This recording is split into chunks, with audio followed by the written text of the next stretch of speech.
రైళ్లు పరిగెడతా ఉన్నాయి. ఈ రోజున కోటి సంతకాలు పెట్టడమే కాదు, ఆ కోటి సంతకాలు విజయవాడకి పంపించే కార్యక్రమం కూడా చెప్తా ఉన్నాం. ఇప్పటికైనా సరే కొద్దిగా బుద్ధి తెచ్చుకోమని, ప్రభుత్వానికి బుద్ధి తెచ్చుకొని ప్రైవేట్ కాలేజీలు కాకుండా గవర్నమెంట్ లో నడిపించాలి. వైఎస్ఆర్ కాంగ్రెస్ పార్టీ ప్రజల కోసమే ఉంటుంది, జగన్మోహన్ రెడ్డి గారు ప్రజల కోసమే పనిచేస్తారు. ఇప్పటికైనా సరే బేసిజానికి పోకుండా అన్ని కాలేజీలు కూడా గవర్నమెంట్ నడిపించాలని కోరుతా ఉన్నాం. ఖబర్దారని చెప్తా ఉన్నాం.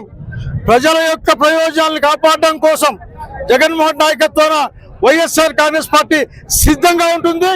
సింగనమల మరింత సిద్ధంగా ఉంటుందని తెలియజేస్తా ఉన్నాం. పీపీపీ అంటే నాకు అర్థం కాదు. పీకేసీ ప్రజల దగ్గర నుంచి పీకేసేసి ప్రైవేట్ వాళ్ళకి ఇమ్మని చెప్పేసి తప్పనిస్తే ఇది ఖచ్చితంగా భూమి మాది, బిల్డింగులు జనానివి, డబ్బులు జనానివి, ఉద్యోగాలు జీతాలు జనానివి, లాభాలు వాళ్ళవే.